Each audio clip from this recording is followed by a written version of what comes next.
Comment vous la caractériseriez, cette école, cette vieille dame de 100 ans?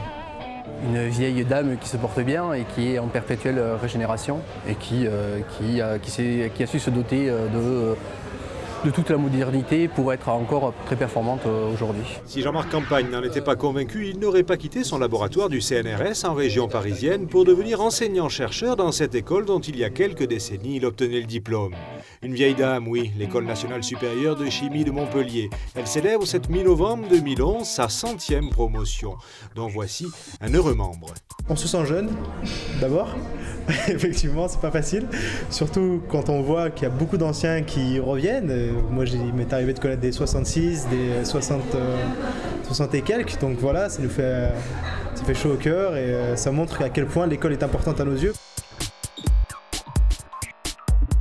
Eux sont les chimistes de demain. Cette école qu'ils ont choisie, ils s'apprêtent eux aussi à la fêter avec respect et admiration.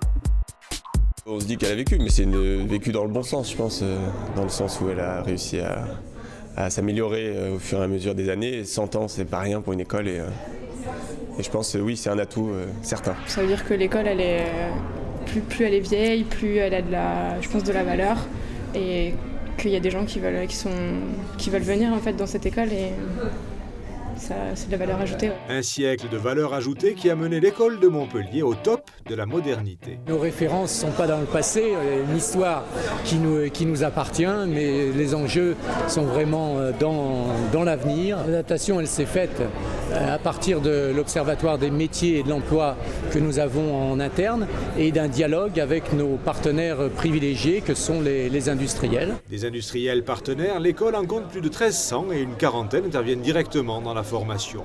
Beaucoup étaient de la fête, un bon moment pour faire tomber les barrières entre recruteurs et étudiants.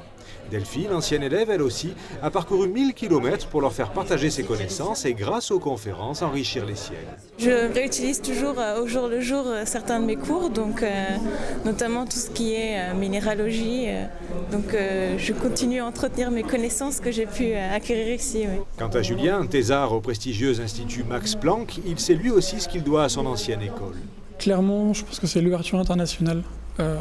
En plus de l'enseignement qu'on a ici, on est vraiment encouragé à partir à l'étranger. Et moi, avant de partir faire ma thèse en Allemagne, j'étais parti 2 fois à l'étranger pour mes stages. Et c'est des choses que j'ai vraiment pas regrettées. Une année de césure en entreprise, 80 universités partenaires, 5 instituts de recherche. Marcel Godchaux et Max Mousseron peineraient à reconnaître aujourd'hui cette école qu'ils ont créée. C'est pourtant bien à eux et aux 3500 ingénieurs chimistes qui se sont succédés que l'ENSCM dédie ce 100e anniversaire.